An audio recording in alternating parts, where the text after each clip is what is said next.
Hiniginaw sa dilim, walang masalungan. Sa iyong bawat pagluha, may liwanag na matatanaw. Liwanag ng pag-ibig, anumang anyo, kapalaran o galaw.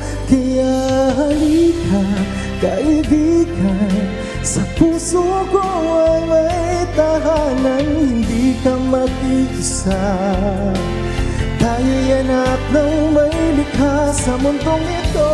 Hawak ng pag-asa, bawat hirap man o bagong simula, may karamay, may kasama. Damang-damang pagkalinga,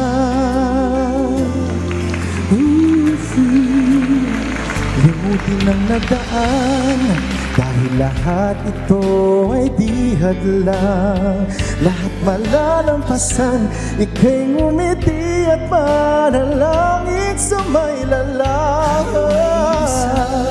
Magkaibang anyo, kapalaran man, magtatagpong mga pusong naghahari ang pagmamahal. Kaya halika, kaibigan, sa puso ko ay may tahanan. Hindi ka mag-iisa, tayo'y anak ng may likha sa mundong ito. Hawak ng pag-asa, bawat hirap man o bago simula, may karamay, may kasama. Damang-dama, isang tinig, sabay-sabay, isigaw na di ka mag-iisa.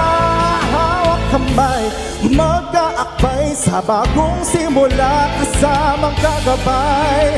Sa gitna ng unos, magsisilbing ilaw ng buhay. Kaya halika, halika kaibigan, hindi ka mag-iisa, tayo'y anak ng may likha sa mundong ito. Hawak ang pag-asa, bawat hirap man o bago simula, may karamay, may kasama. May karamay, may kasama.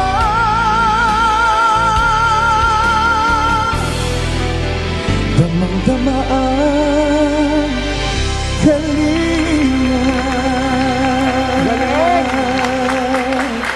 Galing naman.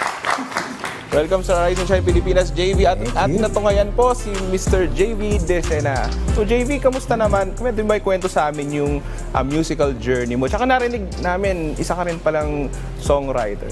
Yes, oo nga, Daniel. Hello po sa inyo. Ayan. Rise and Shine sa Pilipinas. Hello po sa inyo. Yes, I am a singer-composer, and ito nga yung isa sa mga recent ko na-compose sa itong Kalinga. Itong Kalinga. Yeah, Kalinga.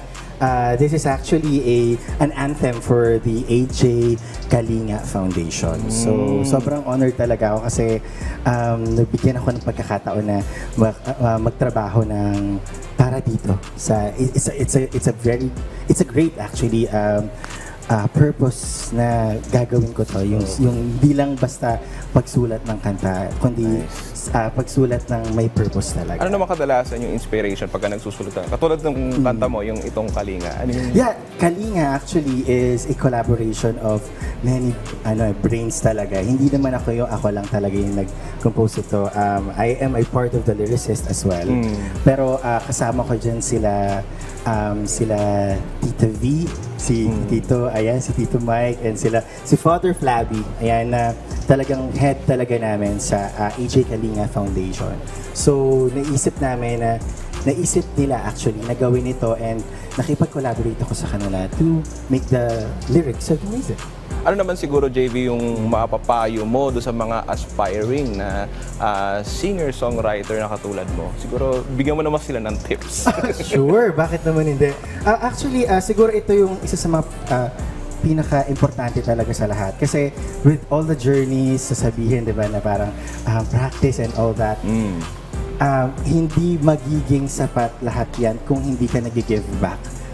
Hindi mo gina-give back at hindi mo ginagamit yung talent mo para sa iba and of course para kay Lord. Just like this one sa yung Kalinga na song.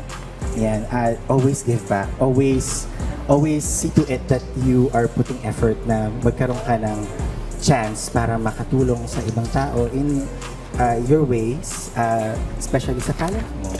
So, balita namin gumagawa ka ng kanta at music video, no? Pwede ba kwento rin sa amin yung part na yan? Yung about dun sa foundation? Yeah, oo. Yun nga, I'm actually inviting everyone na if they have time, please do search yung socials ng social media. Ayan, pwede ba rin promote yan? Yes, AJ, just type in AJ Kalinga Foundation. Makikita niyo po lahat ng mga ginagawa nila. 10 years na actually. They just celebrated their 10th year anniversary a month ago. And kaya nga nabuo itong anthem na to. Yan. AJ Kalinga. Kalinga is actually kain, ligo, pangaral at aral. Okay. Kaya siya Kalinga, ligo, pangaral at aral. This is actually a foundation for especially for the homeless. It's a way of giving back and also giving compassion and dignity and love and giving hope and faith doon sa mga tao na homeless. Alright, siguro JV, siguro final message na lang. And tsaka saan ka ba reach out? Or meron ka ba mga naka-line up na mga performances, mga gigs?